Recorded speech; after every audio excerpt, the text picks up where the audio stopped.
Welcome to another episode of An Inside Job, a war on addiction. I want to thank LTV. They were very good to me. I got all mixed up about the show, and they're just the best, and it worked out. So I want to quote Dr. Gabor Mate. He explains addiction as biological, chemical, neurological, psychological, medical, emotional, social, political, economical, with spiritual underpinnings. So, you know, you listen, it's just not one dimension on this thing. There's just so many inputs, and you know, all the shows we've done, it just is more understanding of this thing. But anyway, introduce my good friend John, and we go back. In fact, I had forgot about this, not about my son's death, but I was 9 years sober. And of course, John was sober. We had gone into the prison to do an AA meeting, which was great. Came out of there, took a left, took a right. It was on 140. It's Gardner Prison.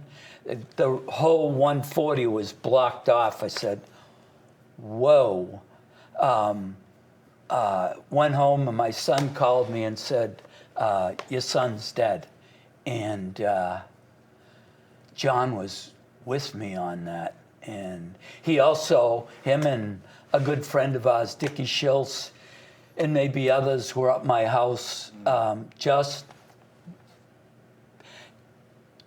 doing whatever they could to help me through that. And it certainly was a long process. But anyway, welcome, John. Thank you.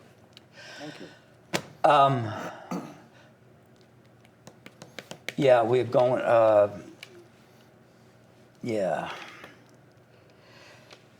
How did it begin with you, John? Your environment growing up? My environment growing up. All right. I'm an only child. Yeah. Both of my parents are deaf. My dad's passed. My mom's still alive now. She's in a nursing home in Danvers. So I grew up in a very quiet environment, very loving to the extent that they could provide love. And it was great until I was 4 years old. And they made a decision.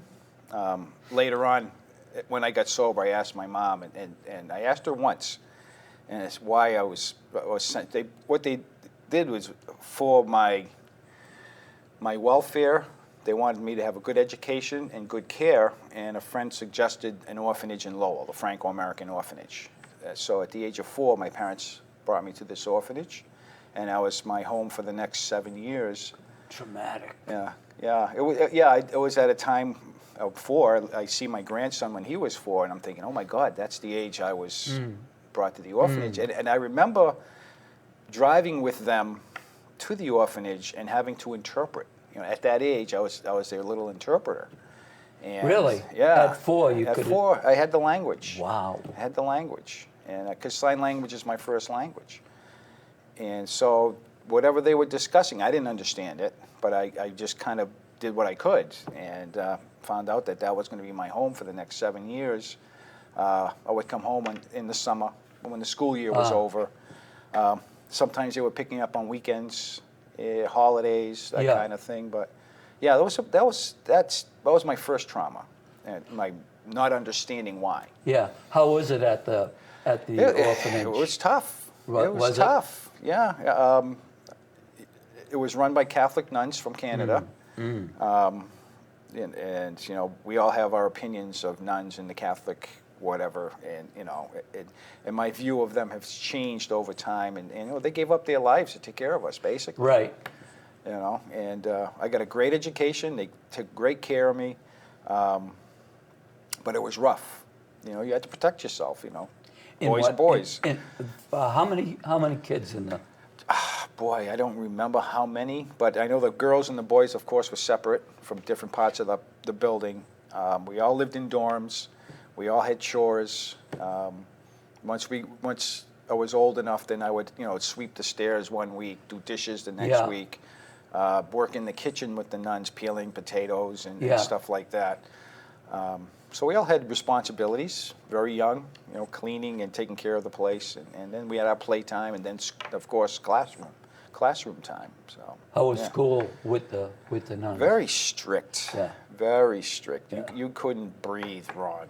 Right. They were beyond you. I went to Yeah. Catholic school for Yeah. 8 years, Yeah, so- but not the ones from Canada. Right. So they were very strict.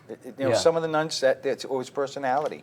Some were Right. very sweet, very loving, Yeah. and some were very strict, and you don't get out of line. So. Oh, what? Yeah. Oh, they had these things called clappers. They were little wooden, and they would clap, and every once in a while they'd whack you with them if you weren't listening. They had their rulers, of course, in the classroom. So yeah. Like ninjas. Yeah, they were quick.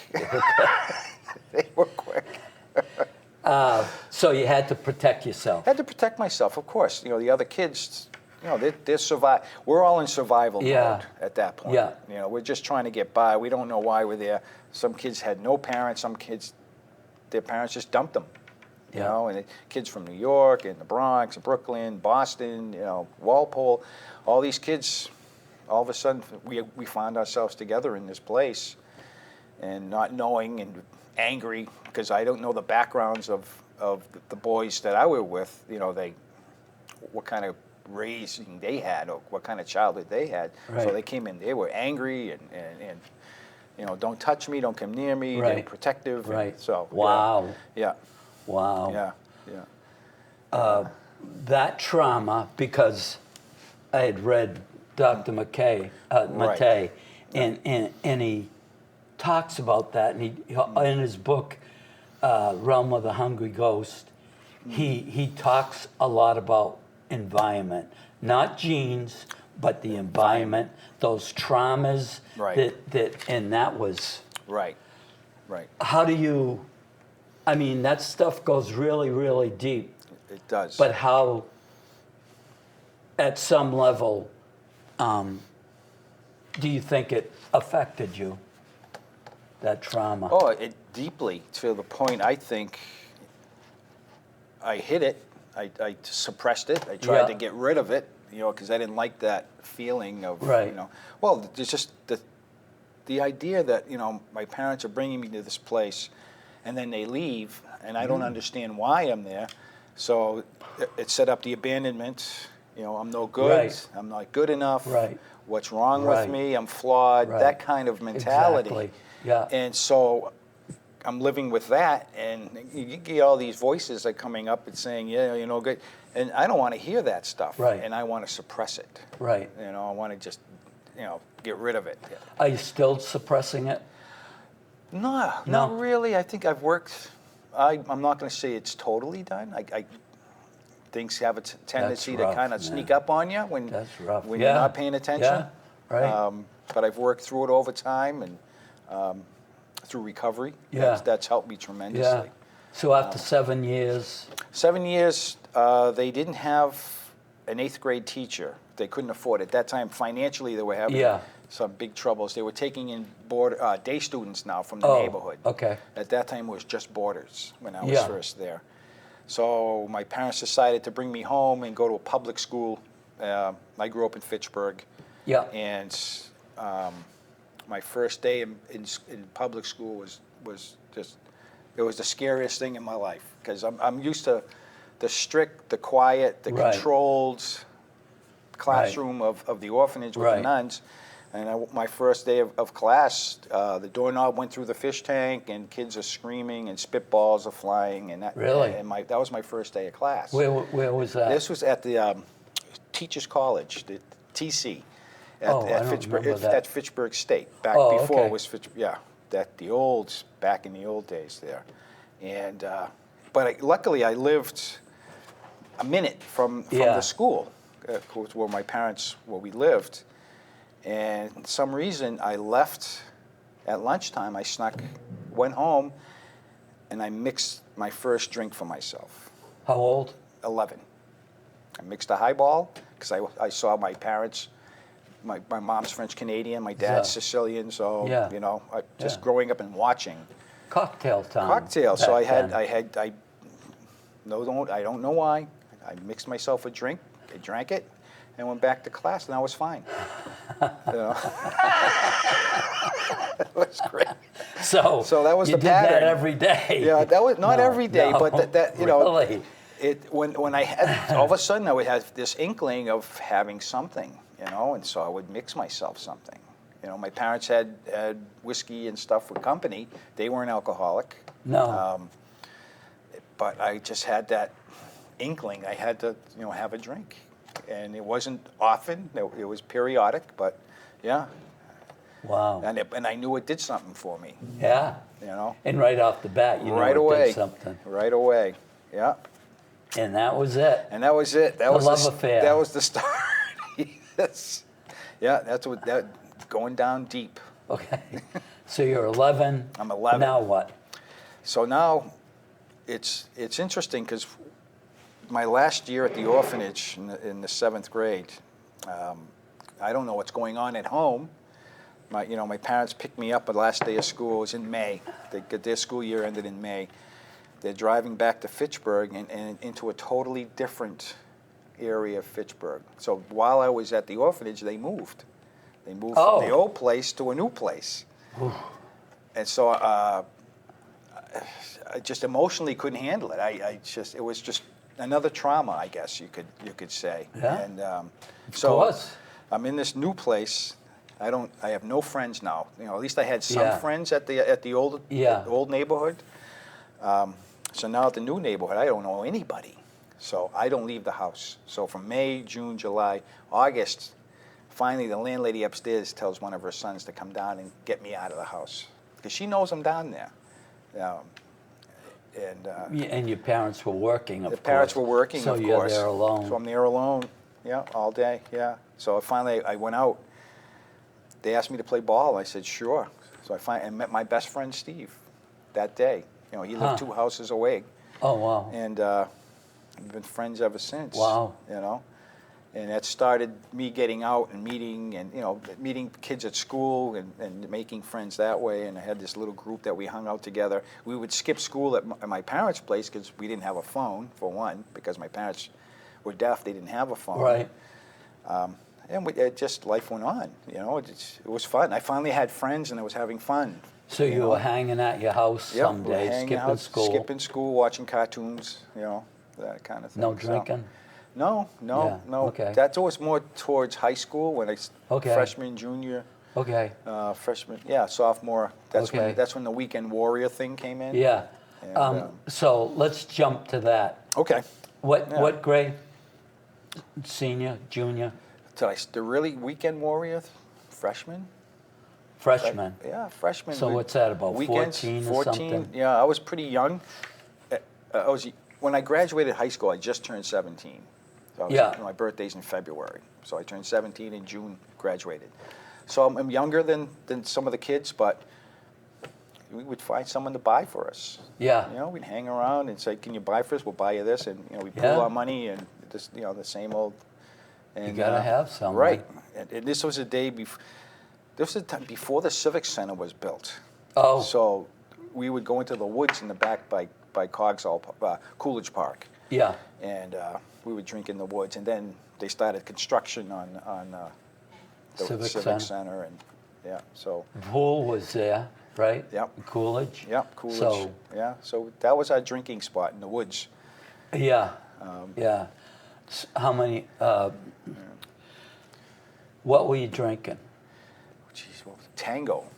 Ooh. Yes, we were drinking Tango back then, and then we changed to Boone's Farm, and that's when Notre Dame had their dances on Saturday nights. So Right. we would drink down Right. there, and then we'd walk all the way up the hill and stagger and Yeah. make fools of ourselves. But that's yeah, right. that was Boone's Farm and Tango. Yeah.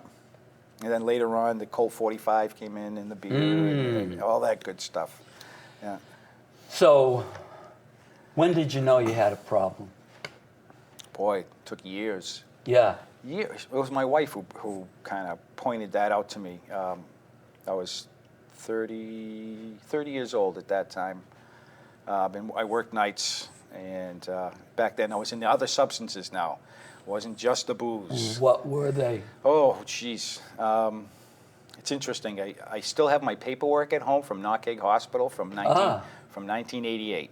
88. And they did, I finally got honest and told them, you know, I was doing everything. Everything that was, it was like a garbage head. You step on my foot, my mouth would open, Yeah. and just throw it in, Right. you know. So, you know, mescaline, THC, acid, sectinols, tuinols, I mean, the whole gamut. You know, locker room, inhalers, everything. I was taking everything I could because I had this stuff inside. And now you're married? At this time, I'm married. Catherine wasn't born yet. She was born in '86. So she was just born. When did you get married? At 30? I was 31 when I got. So Catherine was born first, and then we Yeah. got married after.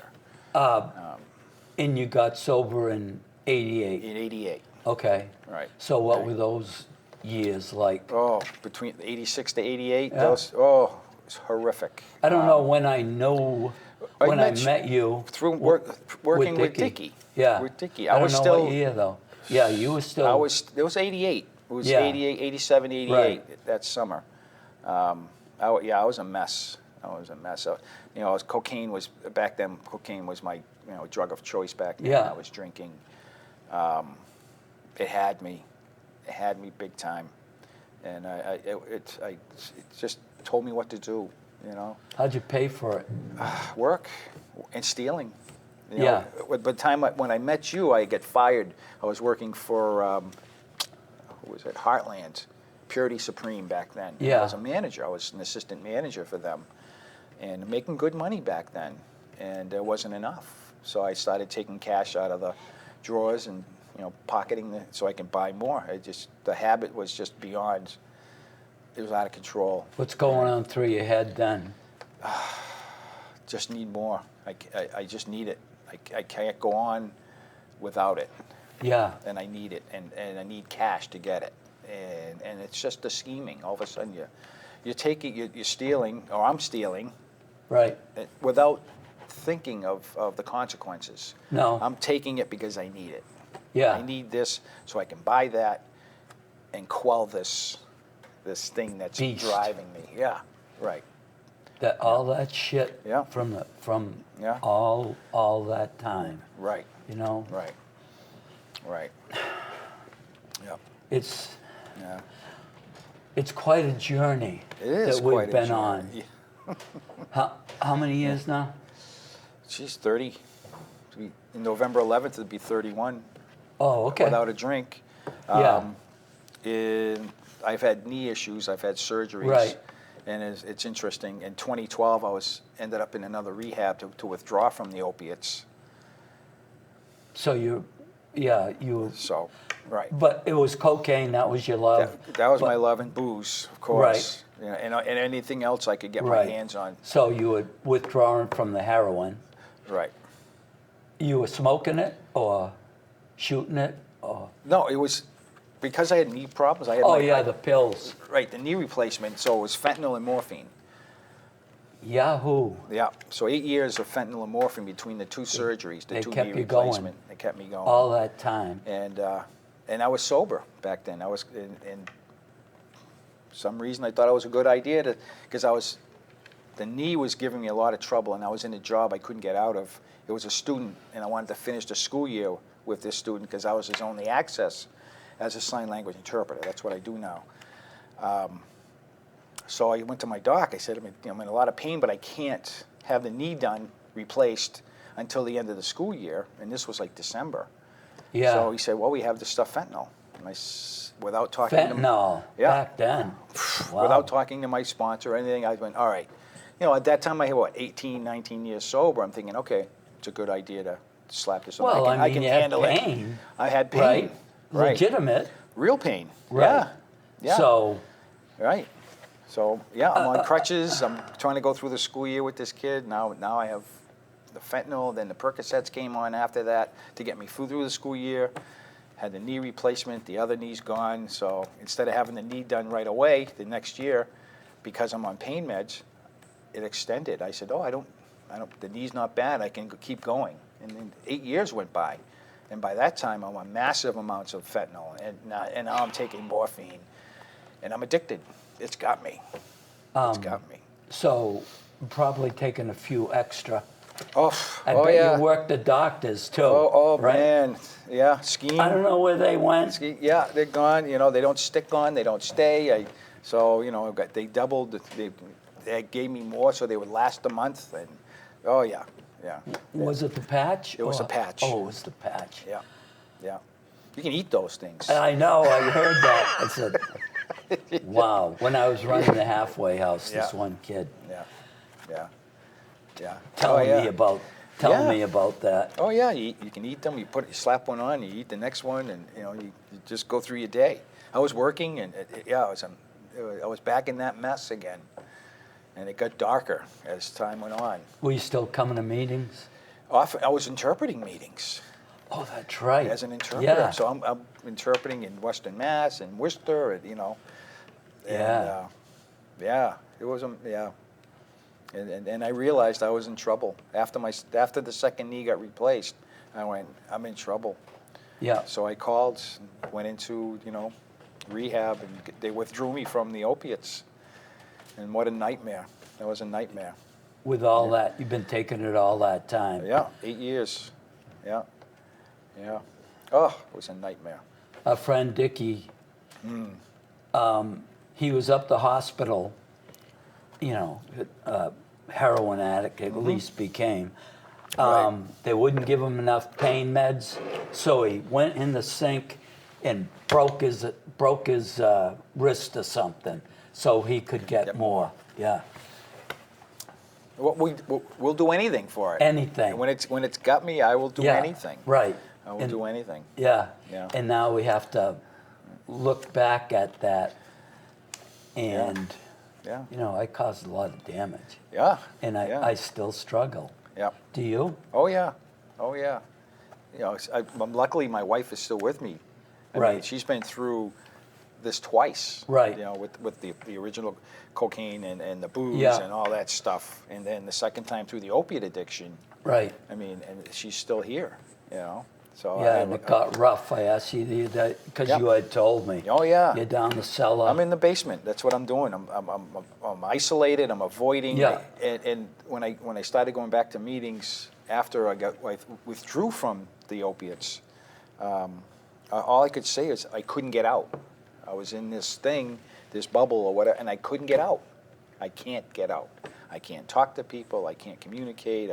Oh, you can't get out of the house? I can't get out of myself. Oh, yeah. It had me in this trap, and I was hiding in the basement. At the end, I couldn't take any work anymore because Right. paranoia. Really? I just couldn't do it. What were you doing down there? Just smoking my pipe. I smoke a pipe. I'm a pipe smoker. I have a TV down there. But what were Yeah. you smoking? Regular pipe tobacco. Yeah. But you would. But it was just the fentanyl and morphine that I was Yeah. taking. So I had the patch on. I'm eating, and I just sit there and watch TV and just hide. I was just hiding. Yeah. And Yeah. I can understand it Yeah. It's dark. on some Yeah. level. Yeah. And it sounds to me there was certainly some PTSD that came out of that trauma. Oh yeah. And my PTSD still affects me, but I could remember, I'll make it quick, I was running a house up in Gardner, and then I went up to the office, and I was there. We got 5 minutes. Wow. Yeah. So I got PTSD coming out of every pore in my body, and I start backing away. All of a sudden, I'm down in the cellar. They had a food thing down there, and I get a lock to lock the door. I was having a lot of trouble with the staff, and it just it just, Yeah. you know, Oh. that PTSD, man. Yeah. Triggers, and then you're in survival mode. Right. You're surviving. And Right. So did you ever address that with the PTSD? I think through recovery, Yeah. through going through the 12 steps Yeah. for me, and also therapy. I have a great therapist I've been seeing for 25 years. Oh, great. And she's kind of become a spiritual advisor. Oh, nice. She's very knowledgeable in the different aspects of spirituality and how and work that I need to do and what I'm avoiding, you know, my triggers and kind of things. She understands alcoholism, understands. drug addiction. Yes. Right? Right. Huh? That's Lucky. good. I'm lucky. Yeah. I don't have one right now. Yeah. I have a shrink, and Yep. she's great. Yeah. But I don't, you know, maybe it's with the fellowship that I can talk. You know, I got a lot That's of where friends. it started. Right. But you know, I wonder if it's a counselor, should it be another person in recovery? Mm-hmm. You know, I don't know. Right. It goes all right. You know, I'm Yeah. a lot of psych meds, and Yeah. that's a whole other trip. Right, And I'm right. in. I'm in. I don't get high off these things. Right. Don't want to get high. Yeah. But I mean, Oh, yeah. it affects me. Yeah. And I try to cut down. And Yeah. Susan says, balance, yeah. Susan says, Yeah.